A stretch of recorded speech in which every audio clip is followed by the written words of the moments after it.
Hello everyone, welcome back to my channel Risham's corner. Risham's corner আপনাদেরকে আবার স্বাগতম। আজকের ভিডিওটা আমি জয়া একাদশী দিয়ে শুরু করছি। তো অনেকদিন ধরে ইচ্ছা ছিল যে আমি একাদশীর দিন আমার দিনটা কীভাবে কাটাই সেটা আপনাদের সাথে শেয়ার করার জন্য, কিন্তু কর্মব্যস্ততায় সেটা আর হয়ে উঠতেছে না। সো ভাবলাম আজকে কেননা শেয়ার করি। সেদিন ছিল জয়া একাদশী, আর আমি এখন আমার একটা নতুন হ্যাবিট বিল্ড আপ করতে চাচ্ছি। সেটা হচ্ছে যে সকালবেলা উঠেই আর কি শাওয়ার নিয়ে ফেলা, কারণ দুপুরবেলা শাওয়ার নিলে অনেক লেট হয়ে যায় আমার, আর আমার পুরো দিন অনেক বেশি ঠান্ডা লাগে, কোনো কাজ করতে পারি না। সো সকালবেলা শাওয়ার নিলে কী হয়, পুরো দিন আর এই প্রবলেমগুলো হয় না। আর এটা একটা ভালো হ্যাবিট, সকালে অনেকটা কাজ টেনে রাখা আর কি। তো সেই জন্য সকালবেলা শাওয়ার নিয়ে নিলাম। যেহেতু সকালবেলা শাওয়ার নিলাম, সেই জন্য আমি একাদশীর যে মাহাত্ম্যটা হয় সেটাও পড়ে নিচ্ছিলাম। আজকে আমার তেমন কোনো হ্যাকটিক রুটিন নাই, কারণ আজকের পর থেকে মানে এই ভিডিওটা আপনারা দেখছেন এই দিনের পর থেকে আমার লাইফ জাস্ট পুরো এলোমেলো হয়ে গেছে। প্রচুর হ্যাকটিক শিডিউলের মধ্য দিয়ে আমি যাচ্ছি। তো সেই জন্য আমি ভাবলাম যে আমি এই দিনটা শুধুমাত্র রেস্ট করব, কারণ যুদ্ধ করার আগে একটুখানি মাইন্ডসেট করে নিতে হয়। সো ওইটাই আর কি। মাহাত্ম্য পড়া শেষ করে আর প্রার্থনা শেষ করে এই তো আমি চলে আসছি আপনাদের সামনে। আজকে আমি যে শ্যাম্পু করেছিলাম, সো সেজন্য ভাবলাম যে একটুখানি চুলে সিরাম ফিরাম দিয়ে নিই, কারণ নেক্সট কয়েকদিন আমি মুখে ফেস ওয়াশ করার টাইম পাবো নাকি জানি না। তো এই জন্য আর কি একটুখানি চুলের যত্ন নিচ্ছিলাম। আমার চুলে নতুন একটা হেয়ার অয়েল ইউজ করছিলাম, যেটা আমি আমার আগের ভিডিওটাতে আপনাদের সাথে শেয়ার করেছি, কেশরানি হেয়ার অয়েল। তো আমার ওইটা দেওয়ার পরে অনেক বেবি হেয়ার তো হচ্ছে, বাট চুল পড়া কোনোভাবে কমছে না। সো আমি এখন আসলে বুঝতে পারছি না যে এটা কি ওয়েদারের কারণে, কারণ আমার উইন্টারে অনেক বেশি চুল পড়ে। সো এটা আমি বুঝতে পারতেছি না যে আসলে কি এটা ওয়েদারের কারণে প্রবলেমটা হচ্ছে নাকি ওই তেলটাই আমার মাথায় স্যুট করতেছে না। সো তেলটা আমি একটা বোতল তো করছি ইউজ, এখন আমি আরেকটা বোতল ইউজ করবো। আমার ইচ্ছা আছে যে আমি 3টা ফাইল ইউজ করব, তারপরে যদি কোনো ফল না পাই দেন আমি রিভিউ শেয়ার করব। আজকে সারাদিন আমার ঘুম দিবস গেছে, ঠিক আছে। আমি সকাল 11টা বেলা আপনাদের সাথে আমি একটা ক্লিপ শেয়ার করেছিলাম, যেখানে আমি হচ্ছে শাওয়ার নিয়ে এসে মানে প্রণাম করতেছিলাম ঠাকুরকে। সো ওরকম একটা সিন চলতেছিল সকালবেলা। কারেন্টটা তো চলে গেলে দুম করে, ইলেকট্রিসিটি নাই, আসে না দুপুর 2টা বাজে ইলেকট্রিসিটি আসছে। আমাদের কি জানি কাজ চলতেছে এখানে, সেই জন্য ইলেকট্রিসিটি ছিল না। তো আমি হলাম সকাল 11টা থেকে শাওয়ার নিয়েছি, বুঝছেন। শাওয়ার নিয়ে ওই যে যতটুকু আপনারা দেখছেন ততটুকুই করছি, করে দেন আমি হচ্ছে রেস্ট নিচ্ছি, একটু শুয়েছিলাম, কারণ হচ্ছে আমার ঠান্ডা লাগছে অনেক বেশি। তো ঠান্ডা লাগতেছে দেখে আমি করছি, মাকে বলছি আমার একটা কাঁথা দাও। তাহলে আমি কাঁথা গায়ে দিয়ে শুয়েছি, ঠিক আছে। আমার ঘুম চলে আসছে, আমি বলতে পারি আমি তখন ঘুমাই গেছি। অ্যান্ড আমি দুপুর 1টা বাজে ঘুমতে করছি, উঠে প্রণাম টনাম করে ফলমূল খাবার ছিল সেগুলো খাইলাম। দেন আমি হচ্ছে 4টা বাজে আবার ঘুমাইছি, 5:30 বাজে, আমি একটু আগে ঘুমতে করছি। এখন 5:30 মতো বাজে, আমি 10-15 মিনিট আগে ঘুমতে করছি। তো এখন ঘুমতে করে আমি মানে চিন্তা করতেছি সারাটা দিন আমি শুধু ঘুমাইলাম আর ঘুমাই, আমি কিচ্ছু করিনি সকাল থেকে, আমি জাস্ট ঘুমাইছি। এর বাইরে আমি কিছু জানি না, আমি শুধু ঘুমাইছি। তো রাতের বেলা আমার উপর কি ভালো মতো একটা প্রেশার পড়বে না, এখন আমাকে ঘুমাইতে দিলে আমি আবার ঘুমাইতে পারবো, কারণ আমি অনেক টায়ার্ড, আমি অনেক প্রেশারের মধ্যে আছি। সো ঘুমাইলে আমার মনে হয় যে আমি শান্তিতে থাকতে পারি। সারাদিন আমি ঘুমাচ্ছি শুধু, তো আমার মনে হয় যে এরকম একটা দিন থাকা ভালো, যে দিনটা আপনি শুধু রিল্যাক্স করবেন আর কোনো প্রেশার নেবেন না। যেমন আজকে আমার ধর্ম পরীক্ষা ছিল, ব্যাক টু ব্যাক ধর্মতে আমি ভালো নাম্বার পেয়েছি। তো আমি মনে করি আজকে ধর্ম পরীক্ষা দিতে যাওয়ার আহামরি কোনো দরকার আসতে বলে, সেই জন্য আমি যাইনি। তো ওইটাই চিন্তা করতেছিলাম যে একটা রিল্যাক্স করার জন্য একটা দিন দরকার। সারাদিন খাটলাম, দিন শেষে আমি রিল্যাক্সই করতে পারলাম না, কি দরকার। তো একটা দিন একটু রিল্যাক্স করে টিচার তো আসলে সন্ধ্যাবেলায়, ওইটা মিস নাই, বাট সন্ধ্যার পর থেকে একটু পড়ালেখা শুরু করতে হবে ভালো মতো। নিজে পড়তে বসলাম। আজকে হচ্ছে যেহেতু একাদশী আছে, তো সেজন্য আমার না খুব একটা পড়তে ইচ্ছে করতেছে না সকাল থেকেই। আমি সকালবেলা পুরোটা সকাল শুধু ঘুমাই কাটাইছি। তো আমি ভাবলাম যে না, একটা দিন ওয়েস্ট করা অনেক বড় রিগ্রেটের কারণ হবে। কালকে আমি সারাদিন অনেক বেশি রিগ্রেট করবো যদি আমি আজকে দিনটা নষ্ট করি। তো সেজন্য এখন আমি একটু পেট ভরা কিছু খেয়ে, মানে মিষ্টি আলু, তারপরে আঙ্গুর, এই একটু পেট ভরা কিছু খেয়ে পড়তে বসছি, কারণ আমার পেট ভরা না থাকলে আমার পড়া হয় না। আমি ইংলিশ সেকেন্ড পেপার অনেকদিন প্র্যাকটিস করি না। তো আজকে আমার হাতে অনেক ভালো টাইম আছে ইংলিশ সেকেন্ড পেপার প্র্যাকটিস করার জন্য। সেজন্য আমি ভাবলাম যে আমি ইংলিশ সেকেন্ড পেপারটাই প্র্যাকটিস করি, কারণ আমার উদ্ভাসের এক্সাম থাকলে দেখা যাবে যে আমি উদ্ভাসের পড়া পড়ি। তারপরে উদ্ভাসের এক্সাম না থাকলে দেখা যাবে আমি স্কুলের এক্সাম থাকে, তখন আমাকে স্কুলের এক্সাম মানে পড়া শেষ করতে হয়। তো আমার মানে নিজের চয়েস মতো আমি কোনোদিনই পড়তে পারি না কোনো সাবজেক্ট। এটার পিনগুলো নড়বড়ে হয়ে গেছে খুলে ফেলে।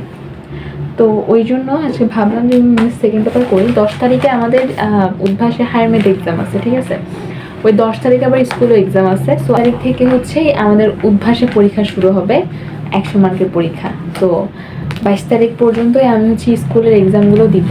যেই মাত্র উদ্ভাসের পরীক্ষা শুরু হবে সেই মাত্র স্কুলের এক্সামগুলো আমি আর কি দিতে চাচ্ছি না, দিব না, কারণ আমার হাতে সময় স্বল্পতা। সব দিকে তো দৌড়াইলে আলটিমেটলি কিছু হয় না, যে কোনো একদিকেই যাওয়াটা বেটার। যেহেতু উদ্ভাসে আমি আর কি এক্সামের জন্যই উদ্ভাসে যেহেতু আমি এক্সামের জন্যই ভর্তি হয়েছি, অ্যান্ড উদ্ভাসে আমি কারি টাকা ঢালছি এই এক্সামের জন্য। সো কোনোরকমভাবেই এই এক্সামের সাথে আর কি কম্প্রোমাইজ করলে হবে না। আমি এখানে ভেবেছিলাম হায়ার ম্যাথ আর ইংলিশ সেকেন্ড পেপারটা আমি প্র্যাকটিস করবো, বাট ইংলিশ সেকেন্ড পেপার আমার আসলে অনেক বেশি সময় লেগে গেছে প্র্যাকটিস করতে, যার কারণে আমি আসলে হায়ার ম্যাথ সেদিন আর প্র্যাকটিস করতে পারি নাই। আমি নেক্সট দিন হায়ার ম্যাথ প্র্যাকটিস করেছিলাম। এখানে আমি ইংলিশ সেকেন্ড পেপারে অ্যাকচুয়ালি টেস্ট পেপার সলভ করতেছিলাম। এখানে আমি হচ্ছে চিটাগাংয়ের যে ডক্টর খাস্তগির স্কুল আছে সেইটা সলভ করেছি, আর হচ্ছে যে দিনাজপুর জেলা স্কুল যেটা সেটা সলভ করেছি। আমি টেস্ট পেপার সলভ করার সময় সবার আগে যেটাতে আর কি ফোকাস করতেছি সেটা হচ্ছে সরকারি স্কুল আর হচ্ছে জেলা স্কুল যেগুলো সেগুলোতে। অ্যান্ড যখন এগুলো শেষ আমি করে ফেলতেছি, দেন আমি হচ্ছে যে অন্যান্য হলি ক্রস, ভিকারুন্নেসা এই টাইপসের যে স্কুলগুলো আছে সেগুলোর টেস্ট পেপার আসলে আমি সলভ করতেছি। তো আমার টিচার আমাকে বললো যে জেলা স্কুল বা গভর্নমেন্ট স্কুলের যে টিচাররা তারাই অ্যাকচুয়ালি এই কোয়েশ্চেনগুলো আসলে করে এসএসসি লেভেলের। সো ওগুলোতে আগে ফোকাস করা উচিত, অ্যান্ড দেন যখন ওগুলো প্র্যাকটিস করা হয়ে যায় দেন একটা অ্যাডভান্স প্রিপারেশনের জন্য হলি ক্রস বা ভিকারুন্নেসা প্র্যাকটিস করলে মন্দ হয় না। সো সেইভাবে আর কি আমি আগাচ্ছি বা টেস্ট পেপার সলভ করতেছি। তো আমার আগের ভিডিওটাতে আপনারা অনেকে আস্ক করছিলেন যে হইলো যে আমি বিজিএস কীভাবে পড়তেছি না পড়তেছি, আর একজন জিজ্ঞেস করছে ইংলিশ সেকেন্ড পেপার কীভাবে পড়তেছি। সো ভাবলাম যে এই ভিডিওটা আপনাদের সাথে শেয়ার করি। আমি ছোটোবেলা থেকে বিজিএস অনেক বেশি কাঁচা ছিলাম, ঠিক আছে। বিজিএস আমার একদম ভালো লাগতো না। আমি এমন কাইন্ডটা মানুষ যে হচ্ছে যে অনেক বেশি যেগুলো মুখস্থ করার জিনিস সেগুলো পড়তে পারি না, আবার অনেক বেশি ম্যাথমেটিক্যাল টার্ম যেগুলোতে থাকে সেগুলো পারি না। আমি লাইক একদম মিডল ব্যালেন্স করি, যে ম্যাথও বেশি থাকবে না, মুখস্থ বেশি থাকবে না, বুঝার জিনিস থাকবে। সো ওই টাইপসের যে চ্যাপ্টারগুলো থাকে যেগুলো আমি বুঝে লিখতে হবে, সেই সাবজেক্টগুলো আমার অনেক বেশি ভালো লাগে।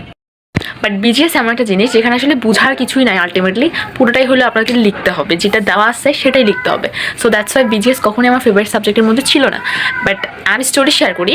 আমার মা হচ্ছে আর্টসের স্টুডেন্ট, ঠিক আছে। এসএসসির পরে আমার মা হচ্ছে কমার্স থেকে আর্টসে শিফট হয়ে গেছে।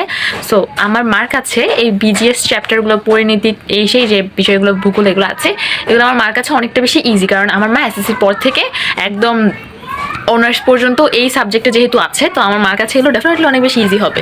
তো আমার মা হলো যে আমাকে ছোটোবেলা থেকে সবসময় আমি সবার কাছে সব সাবজেক্ট পড়তাম, আমাদের কাছে পড়তাম, টিচারের কাছে পড়তাম, স্কুলে পড়তাম, সবার কাছে সব সাবজেক্ট পড়তাম। বাট এই বিজিএস যেটা আমি আমার মার কাছে ছাড়া কারো কাছে পড়তাম না ছোটোবেলা থেকে। ইভেন এখনও আমার যে কয়েকদিন আগে স্কুলের মডেল টেস্ট পরীক্ষা ছিল, আমি হইলো যে আমার উদ্ভাসও পরীক্ষা ছিল, আমার স্কুলেও পরীক্ষা ছিল। তো স্কুলের পরীক্ষা ছিল পিজিএস, আর উদ্ভাসে কী জানি একটা ম্যাথ না কী জানি একটা এক্সাম ছিল। তো আমি যেহেতু উদ্ভাসে পড়া শেষ করার পর আমাদের স্কুলে যেহেতু 2টা করে পরীক্ষা হচ্ছিল, সো বিজিএসটা আমি আসলে শেষ করতে পারি নাই পড়ে। সো আমার মা কী করেছিল, আমাকে বিজিএসের যে সিকিউগুলো আছে সেগুলো জাস্ট একবার আমাকে রিডিং, মানে আমার মায়ের রিডিং পড়ছে, দেন আমাকে ওই প্রশ্নটা পড়ে আমার আমাকে মূল ভাবটা বলছে, ওই মূল ভাবের উপর প্রেক্ষিতে আমি পরীক্ষা দিতে গেছি, আমি পরীক্ষা দিছি। সো এরকম একটা ব্যাপার। আমার মা আমাদের ছোটোবেলা থেকে বিজিএস আর কি পড়ে। আমার এমনও দিন গেছে যে আমি লিটারালি বিজিএস বইটাকে মানে এইভাবে বুকে নিয়ে জাস্ট আমি কান্না করছি, জাস্ট বিকজ আমার মনে থাকতেছে না বিজিএস। সো বিজিএসকে নিয়ে আমার অনেক আর কি স্টোরি আছে, হিস্টোরি আছে, আমি একটা ভিডিওতে বলে শেষ করতে পারবো না। যদি সামনে এসে কখনো শুনতে পারেন সেটা বেশি মজা লাগবে। আমার মা আমাকে সবসময় বিজিএসে যেভাবে পড়াইতো সেটা হচ্ছে আমার মা ফার্স্টে যে সিকিউটা বা যে রিডিং যে মূল ভাব সেটা কী করতো, ফার্স্টে আমার মা রিডিং পড়তো, রিডিং পড়ে দেন হচ্ছে আমার মা এটা আমাকে বলতো মুখে। সাপোজ উদ্দীপকে বলছে যে নাগরিকের যে বিষয়বস্তুগুলো, ঠিক আছে, নাগরিক তিনি এটা করছে সেটা করছে, প্রশ্ন বলছে তার যে কর্মকাণ্ডগুলো আছে সেগুলো কিসের সাথে সম্পর্কযুক্ত, তো নাগরিকের সাথে সম্পর্কযুক্ত। তো আমার মা কী করতো, পুরো নাগরিকের যে কী কী লিখেছে ওই পার্টটাতে সেটা পুরোটা পড়তো। দেন আমাকে কী করতো, ওই যে নাগরিকের আসলে মূল কাজ কী সেগুলোকে ভেঙে ভেঙে বলতো, যে নাগরিকের কাজ হচ্ছে এগুলো, মানে পয়েন্ট আকারে বলতো। তারপর আমার মা কী করতো, পয়েন্ট আকারে আমাকে একবার বলতো, এরপর আমি আমার থেকে আবার শুনতো। তো এইভাবে করে আমার মামাকে মুখে মুখে পড়াতো। দেন কী করতো, ওই যে গাইডে বা বইয়ে যে জিনিসটা লেখা আছে সেটা আমাকে 2বার রিডিং পড়তে দিত। সো ছোটোবেলা থেকে আমি আমার মার কাছে এইভাবে বিজিএস পড়েছি, অ্যান্ড আমি by the grace of God ভালো রেজাল্ট করেছি। এখন এসে সবসময় তো মাকে আমি বলতে পারি না যে আমাকে বিজিএসটা পড়াই দাও বা এরকম, কারণ অনেক সময় থাকে যে এই যে প্রসেসটা আমি বললাম, যেটাতে হচ্ছে আপনাকে কেউ একজন বললে সেটা আপনার মাথায় খুব ভালোভাবে গেঁথে যাবে। সো যখন কোনো সাবজেক্ট কঠিন লাগবে তখন চেষ্টা করবেন যে সামনের কোনো মানুষ থাকলে তাকে বলবেন যে আপনাকে বুঝাই দিতে, মূল ভাবটা বুঝাই দিতে, তাহলে আপনি দেখবেন যে জিনিসটা আপনি অনেক ভালো ক্যাচ করতে পারছেন। কিন্তু এই প্রসেসটাতে না অনেক সময় যায়, কারণ আমার মা একবার পড়ে দেন, আমার মা আমাকে বলে দেন, আমি পড়ি, সো অনেক লম্বা সময় যায়, যেটা হচ্ছে সবসময় আসলে সময়টা পাওয়া যায় না, অন্যান্য অনেক পড়ার চাপ থাকে, প্রেশার থাকে। তো আমি যেভাবে পড়ি সেটা হচ্ছে যে ফার্স্ট অফ অল সাপোজ আমি নাগরিক নিয়ে পড়তেছি, ঠিক আছে? সো আমি 6 নম্বর চ্যাপ্টারে, আমি যদি আরও ক্লিয়ারলি বলি, 6 নম্বর চ্যাপ্টারে নাগরিক নিয়ে ভালোই মোটামুটি ডিটেলস আলোচনা করা আছে। 6 নম্বর রাষ্ট্র নাগরিক কী জানি একটা অধ্যায়, তো ওটাতে ভালোই আলোচনা করা হয়েছে। সো আমি যদি নাগরিকের টপিক পড়ি, 6 নম্বর অধ্যায়ে রাষ্ট্র নিয়ে কথা আছে, নাগরিক নিয়ে কথা আছে, তারপর ভোটের গণতন্ত্রের বিষয়ে মনে হয় কথা আছে। সো আমি যদি 6 নম্বর অধ্যায়ের নাগরিক পড়লাম, এখন আমি নাগরিকের টপিকে, মানে এই নাগরিক টপিকের উপরে কতগুলো সিকিউ আছে সবগুলো আমি রেড পেন দিয়ে বা ব্ল্যাক পেন দিয়ে আমি মার্ক করে রাখি, যে নাগরিক টপিকটার উপরে ওই চ্যাপ্টারের 10টা সিকিউ আছে বা 15টা সিকিউ আছে। সো আমি কি করি, যখন আমি ওই সিকিউগুলো পড়বো, প্রথমে আমি নাগরিকের টপিকের উপর যত সিকিউ আছে সব পড়ে ফেলবো। এরপরে ধরলাম যে আমার গণতন্ত্র বিষয়ে আর কি টপিক আছে, সো গণতন্ত্র বিষয়ে ওই গাইডের ওই মানে টেস্ট পেপারে আমার কতগুলো সিকিউ আছে, কতগুলো প্রশ্ন আছে, সবগুলো আমি একেবারে পড়ে ফেলি। মানে একবার নাগরিক পড়লাম, আরেকবার গণতন্ত্র পড়লাম, আরেকবার রাষ্ট্র পড়লাম না, এভাবে করলে মনে থাকবে না। কারণ বিজিএস চ্যাপ্টারটা সায়েন্সের স্টুডেন্টদের জন্য আসলে একটু বেশি হ্যাজেল আমার মনে হয়, কারণ কোনোটার সাথে কোনোটা মিলে না ভাই। আমরা যে টাইপসের পড়া পড়ি, সবসময় ম্যাথমেটিক্স নিয়ে থাকি, এইসব তত্ত্ব জিনিস পড়ি, তার মধ্যে এই বিজিএসটা কেন জানি মানায় না। বাট এটা বুঝাবে কি, কাকে কে বুঝাবে? সো এটা আমি এইভাবে করি যে একটা টপিক সাপোজ কী নিয়ে বলতে পারি, আচ্ছা 16 নম্বর অধ্যায়ে কিশোর অপরাধের একটা চ্যাপ্টার আছে, মানে টপিক আছে। সো 16 নম্বর অধ্যায়ে আমি যখন পড়বো, তখন ফার্স্ট অফ অল আমাকে ফোকাস করতে হবে যে কিশোর অপরাধকে নিয়ে আমার কতগুলো সিকিউ আছে, কতগুলো প্রশ্ন আছে, সো সেগুলোকে আমি মার্ক করব। এবার কিশোর অপরাধ নিয়ে আমি যখন পড়া শেষ হয়ে যাবে, তখন আমি সড়ক দুর্ঘটনা নিয়ে পড়বো, যে আমার সড়ক দুর্ঘটনা নিয়ে কতগুলো সিকিউ আছে। এখন একবার আমি যদি কিশোর অপরাধ, একবার যদি সড়ক দুর্ঘটনা, একবার যদি জঙ্গিবাদ, একবার যদি নারী সহিংসতা, এতগুলো টপিক একটার পর একটা পড়তে থাকি, আলটিমেটলি কোনো টপিকই আমার মাথায় সেট হবে না। সো রিডিং পড়ে আমি যেহেতু মুখস্থ করতে পারবো না, আবার একটা সিকিউ, সে সিকিউতে সড়ক দুর্ঘটনা কী বলছে, সড়ক দুর্ঘটনাটা এটা হচ্ছে, সড়ক দুর্ঘটনাটা ওটা হচ্ছে, এটাও আমি মুখস্থ করতে পারবো না বসে বসে, কারণ অনেকের মুখস্থ করার সেই লেভেলটা ভালো হয় না। যাদের ভালো তাদের তো ভালো, অনেকের ভালো হয় না। তো আপনি যখন একটা টপিকের উপরে 10, 15, 20টা সিকিউ অ্যানালাইসিস করবেন, 10, 20টা প্রশ্ন অ্যানালাইসিস করবেন, 10, 20টা প্রশ্ন 10, 20 বার পড়বেন, ঠিক আছে? আমার মনে হয় যে একটা প্রশ্ন 5 বার পড়ার থেকে 5টা প্রশ্ন একবার করে পড়া অনেক ভালো, তাতে করে মাথায় আরও ভালো মতো সেট হয়। দুর্ঘটনা নিয়ে আপনি যখন 5টা প্রশ্ন পড়বেন, জাস্ট আপনি পড়ে গেলেন 5টা প্রশ্ন, দেন দেখবেন আপনাকে সেটা মুখস্থ করতে হয়নি। ওই যে 5টা প্রশ্ন আপনি 5 বার পড়ছেন, ওটাতে আপনার মনে থেকে গেছে। তো বিজিএস এর ক্ষেত্রে জিনিসটা করবেন যে একটা প্রশ্ন নিয়ে বসে থাকলাম না, সড়ক দুর্ঘটনা নিয়ে আমার কাছে যদি 6টা প্রশ্ন থাকে, আমি 6টা প্রশ্ন যদি 2 বার করে পড়ি, আমার 12 বার পড়া হয়ে যায়। সো 12 বার পড়লে একটা জিনিস অবশ্যই মনে থাকবে, কেন মনে থাকবে না? আশা করি আমি কনসেপ্টটা বুঝাতে পারছি এখানে। সেকেন্ড পেপারে সূত্র দিয়ে, রুলস দিয়ে মনে রাখা যায় না। সো ইংলিশ সেকেন্ড পেপার মনে রাখতে হলে যেটা করতে হবে সেটা হচ্ছে যে প্র্যাকটিস করতে হবে। ভোকাবুলারি যত মাথায় সেট হবে, আপনি ইংলিশ সেকেন্ড পেপারে যে গ্যাপগুলো আছে, যে গ্রামাটিক্যাল সাইডগুলো আছে, সেগুলো খুব ভালোভাবে আনসার করতে পারবেন। সাপোজ আমি যদি কানেক্টর সলভ করতে বলি, সেই কানেক্টর সলভে সেখানে অ্যান্ড হইতেও পারে, উইথ হইতেও পারে, দেয়ারফরও হইতে পারে, মোরওভারও হইতে পারে, ঠিক আছে? সো আপনি তখনই জিনিসটা অ্যানালাইসিস করবেন যখন আপনি জানবেন যে এখানে সো হইতে পারে, দেয়ারফরও হইতে পারে, মোরওভারও হইতে পারে। তাহলে আপনি যখন সো, দেয়ারফর, মোরওভার এই ওয়ার্ডগুলো জানবেন, আপনি কিন্তু তখনই চিন্তা করবেন যে আচ্ছা এখানে তো সো হইতে পারে, আচ্ছা এখানে তো দেয়ারফরও হইতে পারে, তো মোরওভারও হইতে পারে। তাহলে আপনি 3টে ওয়ার্ড জানেন। এবার আপনি যখন প্র্যাকটিস করবেন তখন আপনি বুঝতে পারবেন। ওই অনেকটা বিজিএস এর মতো, যে একটাকে আমি 12 বার পড়বো না, আমি 12টাকে একবার করে পড়বো, সেটাই বেটার, তাই না? তাহলে আপনি যখন একটা প্র্যাকটিস করতে যাচ্ছেন, তখন আপনার মাথায় আসবে আচ্ছা আমি তো সোটা এখানে দেখছিলাম, দেয়ারফরটা ওখানে দেখছিলাম, তাহলে কি আমার দেয়ারফরের প্রশ্নের সাথে এই প্রশ্নের মিল আছে, এখানে কি আমি দেয়ারফর বসাতে পারবো, বা এখানে আমি সো বসাতে পারবো? আপনি যখন প্র্যাকটিস করবেন তখনই আপনি ওয়ার্ডগুলো জানবেন, আর ওয়ার্ডগুলো যখন আপনি জানবেন তখন আপনি ওয়ার্ডগুলো কোথায় কীভাবে বসাতে হবে সেটাও বুঝতে পারবেন। তাই সবার আগে প্র্যাকটিস করতে হবে। রুলস দেখলাম, গাদা গাদা আমি সূত্র মুখস্থ করলাম, সেটা ম্যাথের ক্ষেত্রেও প্রযোজ্য না, সেটা ইংলিশ সেকেন্ড পেপারের ক্ষেত্রে প্রযোজ্য না। আপনার যেটা লাগবে সেটা হচ্ছে প্র্যাকটিস। সূত্র আপনি মুখস্থ রাখলেন কিন্তু আপনার প্র্যাকটিসই নাই, তাহলে আপনি পারবেন কেমনে? আপনি মনে রাখলেন subject plus verb plus extension, এখন আপনি জানেনই না এক্সটেনশন কী জিনিস, তাহলে আপনি সেই এক্সটেনশনটা নামটা জেনে লাভটা কি যদি আপনি নাই জানেন যে এক্সটেনশন কী জিনিস। সো সবার আগে যেটা করতে হবে সেটা ইংলিশ সেকেন্ড পেপারের বই খুলে বের করেন, টেস্ট পেপার খুলেন অ্যান্ড প্র্যাকটিস করা শুরু করেন। একদিনে একটা বোর্ড করে করেন, বেশি করতে হবে না, মাথায় থাকবে না, একদিনে একটা বোর্ড করেই করেন, আস্তে আস্তে বানান। সো আই থিঙ্ক আপনাদের ভালো হবে প্রিপারেশনটা, আর প্র্যাকটিস করার দরুন রেজাল্টও ভালো করতে পারবেন। আমি চেষ্টা করি ইজি ওয়েতে একদম ইজিভাবে জল ভাত করে আপনাদেরকে বোঝানোর জন্য। আশা করি আপনারা বুঝছেন কনসেপ্টটা। এখানে একাদশী থেকে রাতের বেলা হচ্ছে বড়ই, তারপরে বাদাম, এগুলো খাইলাম, কারণ আমার বললাম পেট যদি আমার খালি থাকে আমি আসলে পড়তে পারি না। আর এখানে জিষ্ণুর জন্য আমার দাদু কক্সবাজার থেকে নতুন একটা গাড়ি এনেছে, আর ও মহা খুশি, সেটাই আমাকে দেখাতে আনছে। ঘড়িতে তখন অলরেডি 12:15, এদিকে ফ্রেশন আপ হয়ে গেলাম। সো হচ্ছে যে এখন বাজছে 12:15 মতো, অ্যান্ড আমাদের হইলো যে যেহেতু আমরা একাদশী আছি তো সেজন্য আর কি ভাত ফাত তো খাওয়া হয় নাই, ওই ফলমূল যা খাওয়া হয়েছে সেটাই।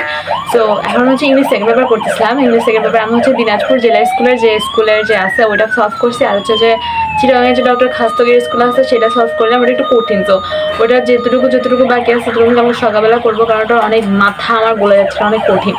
সো ওটাকে আমি এখানেই শেষ করে দিচ্ছি। আশা করি ভিডিওটা আপনাদের ভালো লাগবে। ভিডিওটা যদি আপনাদের ভালো লেগে থাকে ভিডিওতে প্লিজ একটা লাইক করতে ভুলবেন না, কমেন্ট করতে ভুলবেন না, আর সাবস্ক্রাইব করতে ভুলবেন না আমার চ্যানেল টিউশনস কর্নার। দেখা করে ইচ্ছা আপনাদের সাথে নেক্সট কোনো একটা ভিডিওর সাথে। ততদিন সবাই ভালো থাকবেন, সুস্থ থাকবেন, আর পজিটিভ থাকবেন। কোনো ভিডিওর রিকোয়েস্ট যদি থেকে থাকে সেটা কিন্তু আমাকে কমেন্ট সেকশনে জানাতে ভুলবেন না, তাহলে আমি নেক্সট ভিডিওটা আপনাদের অপিনিয়ন নিয়ে আপনাদের ইচ্ছা মতো ভিডিও আমি বানাবো নেক্সট ভিডিওটা। সো এই ভিডিওর কমেন্ট সেকশনে জানাতে ভুলবেন না যে আপনারা কী টাইপসের ভিডিও চাচ্ছেন, কী টাইপসের ভিডিও দেখতে চাচ্ছেন। সো আমি ট্রাই করবো সেটা বানানোর জন্য খুব শীঘ্রই। আপনাদের সাথে আবার দেখা হচ্ছে।